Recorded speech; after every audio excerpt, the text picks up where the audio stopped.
Pemirsa, menyesuaikan kenaikan harga BBM bersubsidi, tarif ojek online resmi naik sejak kemarin. Ya pemirsa, namun sejumlah pengemudi ojol menilai kenaikan tersebut belum maksimal karena belum dapat mengimbangi dengan harga BBM dan kebutuhan pokok saat ini.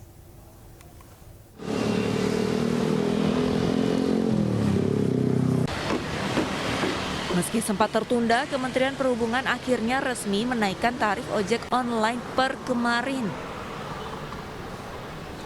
Besaran kenaikan tarif ojol berkisar 6 hingga 9,5%. Namun angka tersebut dirasa sejumlah pengemudi ojek online belumlah cukup. Tingginya harga BBM serta kebutuhan pokok saat ini dirasa belum sepadan dengan tarif baru batas atas dan batas bawah. Pengemudi ojek online meminta pemerintah mengkaji ulang kenaikan. Ya menurut saya sih masih kurang ya. Seharusnya per kilo itu mungkin Rp1.000 lah ya. Maunya kita ya semua. Tapi kalau memang udah keputusan dari Kemenhub, dari aplikator yang lain, ya sudahlah kita ikut aja. Ya kalau dibilang cukup sih kurang sih ya. Yang kemampuan lagi, cukupin aja. Ya disyukuri lah. Meski kenaikan tarif menjadi keluhan baru bagi pengguna setianya, tetapi sejumlah pengguna justru tidak mempersoalkan kenaikan tarif ojol sebagai upaya menyesuaikan harga BBM saat ini.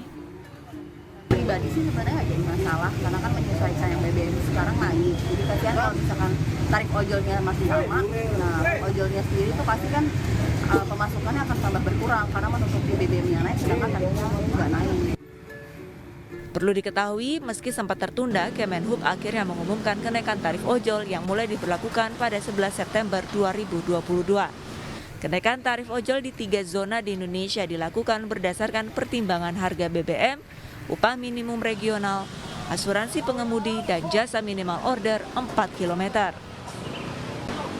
Dari Jakarta, Rani Sanjaya, iNews melaporkan.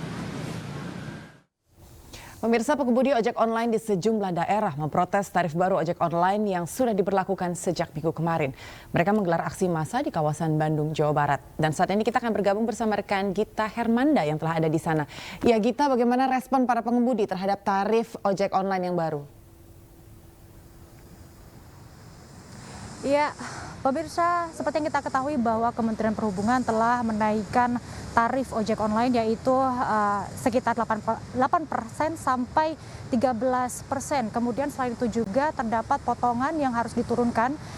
Yang dimaksud potongan ini adalah potongan untuk aplikasi, yakni dari 20% sekarang menjadi 15%. Tentu saja angka ini berbeda dengan angka yang diinginkan oleh Asosiasi Driver Online yang beberapa waktu lalu sempat memberikan tuntutan ataupun permintaan bahwa mereka menginginkan adanya kenaikan tarif sebesar 30% dan juga potongan aplikasi menjadi 10% saja. Nah, bagaimana praktiknya di lapangan? Saat ini saya sudah bersama dengan salah satu pengemudi ojek online dengan Mas Sandy. Selamat siang, Mas Sandy. Siang Mbak Gita. Mas Sandy, ini dengan adanya peraturan kenaikan tarif 8% sampai 13% dari Kementerian Perhubungan, bagaimana pendapatnya? Apakah sudah memenuhi kebutuhan? Belum, karena pada kenyataannya di lapangan untuk masalah biaya potongan aplikasi tetap di 20% gitu kan. Terus ada ditambah biaya lain-lain juga, masih buktinya tadi saya dapat order juga masih ada potongannya masih 20%. Ini mengenai potongan yang harusnya 15% sekarang masih 20%. Berarti masih belum ada perubahan begitu? Belum ada perubahan, cuman ada perubahan di tarif aja. Yang tadinya biasanya saya ada misalkan 4 kilo, di bawah 4 kilo 9.000, misalkan sekarang naik jadi customer tuh cuma bayar 10.000 gitu. Jadi cuma ada naik Rp1.000. Berarti penghasilan bersih ke sayanya sekitar Rp800 nambahnya. Hanya Rp800 saja nambahnya ya. Nah, untuk dari penumpang sendiri apakah ada penurunan minat penumpang?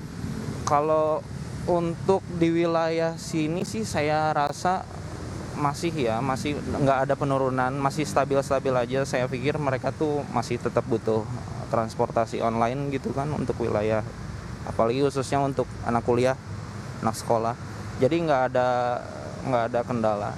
nggak ada kendala penurunan istilahnya order yang signifikan, nggak ada, masih mereka. Baik, terima kasih banyak Mas Sandy. Itu dia pemirsa seperti yang kita ketahui bersama dari obrolan saya barusan, ternyata ada kontradiksi begitu, yang tadinya peraturannya harusnya potongan di 15%, tapi yang harus disetorkan oleh para ojek online ini masih di kisaran 20%. Demikian yang dapat kami laporkan, kembali ke studio. Ya, terima kasih banyak Gita Hermada langsung dari Bandung, Jawa Barat. Terima kasih dan selamat bertugas kembali.